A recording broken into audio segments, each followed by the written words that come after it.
The Glassworker takes place in the fictional setting of Waterfront Town, a coastal city caught in the conflict of war. When preparing for the film, we began to rediscover our city from the lens of filmmakers to find inspiration for the Glassworker's world. Karachi is the largest city in Pakistan and the seventh largest city in the world. It's one of the busiest ports in South Asia, and in turn, it connects us to the rest of the world. Bazaars are a huge part of our culture. The hustle bustle of goods and people and spices scattered about was an important aspect we wanted to capture. The bazaars have a certain sense of charm to them because of the haphazard nature of everything. The colors of the clothes, textiles, fruits and stalls, posters, all sorts of marks on the walls, old frayed cloth. It's an organized chaos. The sea and trips to the beach are a part of Karachi lifestyle. You'll notice this influence in the Jinn's Cave on the beach. And speaking of beaches, sand is a very important element in the film. Glassblowers use sand to make their glass art. This is why the glass shop being near the beach was planned very strategically. The buildings themselves are actually heavily inspired by Pakistani architecture. The Royal Academy has Gothic architecture elements like Venetian windows, similar to Prayer Hall and Empress Market. So I wanted to incorporate that because it is a part of our history. It is a part of where we're from. There's a mix of obviously local architecture as well, very Mughal and Islamic architecture that we wanted to create. And then there's also hybrid fusion. That's the fun of animation. You could just make whatever you want. So we worked in stages. There was a pre-production stage and a post-production stage. In the pre-production, the art department was supposed to take references for everything that we needed in the film. The look was supposed to be decided. So we made groups and went out to Sadr and Fair Hall and places to take references so everything is accurate. Once we had everything finalized for the looks, and there was backgrounds, just 3D animations, layouts.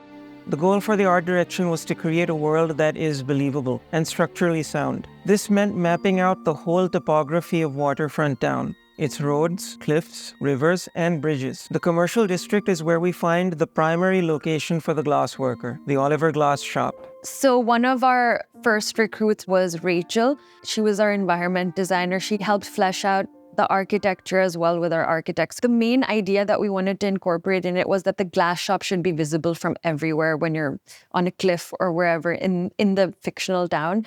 So because the glass shop is one of the main characters in the story. We had to make sure that everything was accurate, and the architect had to come in and flesh it out. It's a different workflow that you have to follow when you're an architect. Essentially, the backgrounds for an animated movie, or at least conceptualizing the backgrounds, and developing the architecture based on where the camera will be sitting as opposed to an individual will be inhabiting a space. You have to change the way that you think about spatial characteristics. It's different, and it's been an enjoyable process making that transition. I've learned a lot that I think that I will integrate into my architectural workflow. Yeah, it never occurred to me, A, that I'd be doing work with an animation studio, and B, doing this in Pakistan. My role actually changed twice at Mano. I started off as an animator. Now what that did was that those 2 months that I was animating, it helped me delve into the art itself and really understand the amount of patience and energy that goes into just seconds of a film. And right now my role as an architect is to design the environments. Again, which is very thrilling for me because it's the actual spaces where the animation lives and breathes. You can look at our journey so far as being production of an animated film alongside pre-production. So a lot of the architectural work, a lot of the storyboarding, parts of the storyboarding can come under pre-production. Build the world, like Mariam said, that we're trying to showcase. Build the characters, build the design of the film, the look of the film. Focus on quality is something that we've had to work hard at. The de facto position of somebody from here is that you have to get the work done, and it doesn't really matter how it looks. But the business that we're in, all that matters is how it looks. So we have to work super hard on making sure that everything, every single drawing is to the specifications of the director's vision, and then it has to basically be the best version of that drawing that it can.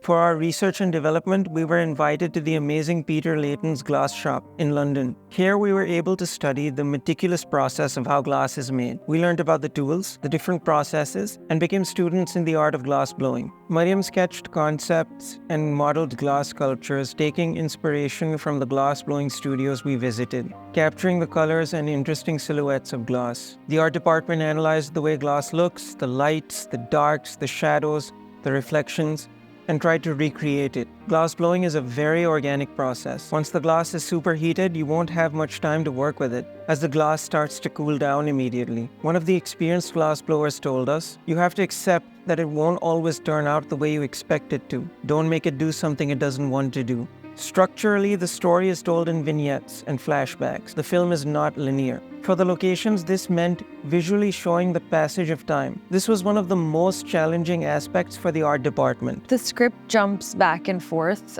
There's about, I think, 6 different years that we have to depict. It's a coming-of-age story of Elise and Vincent, so we have to show them grow up. So to keep track of what was happening during that time, we had to take Usman's storyboards, organize them according to particular years. The locations needed to feel believable, and the set design needed to reflect what was happening in the story, not only according to the time period, but also according to the political situation. The workshop had to shift between a warm, haphazard, creative space to a colder, more calculated space, affected by the coming war. Even blackout curtains were added to the glass shop for bomb threats at night. Usually storytelling is, for anything, is usually very linear.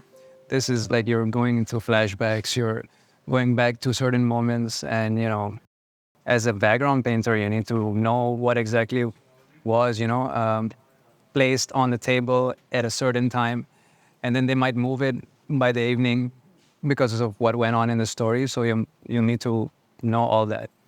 So that's why we have all these charts to help us keep track of, what's going on.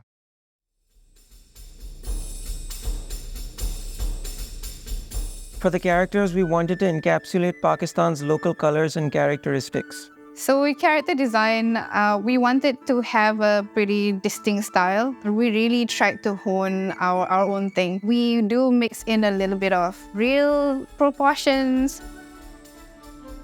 Our process was really to just find like the right footing of Japanese influence, but not like completely copying it. Yeah, I think we found our own thing with the character designs of this film.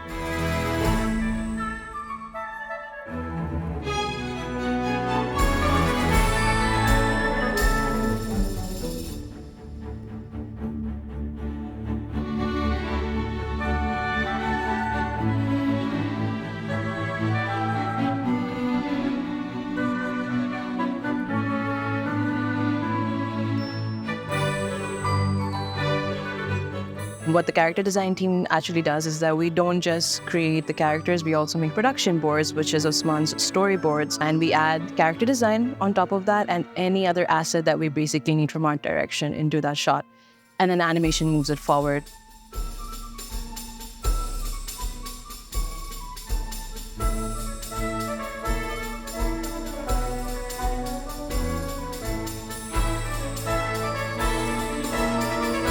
We had a very small team, maybe 2 or 3 people, and we basically created every production board for the film, which then moved forward to animation.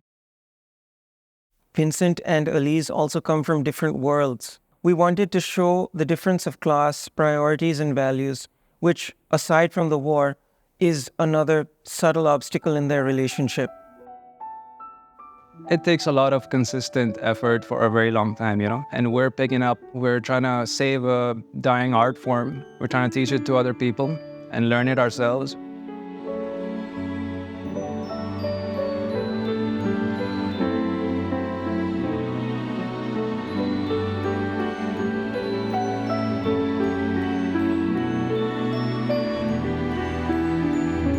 Seeing all those little details, including character design, story, background, to create this whole world that we've been able to create within The Glassworker.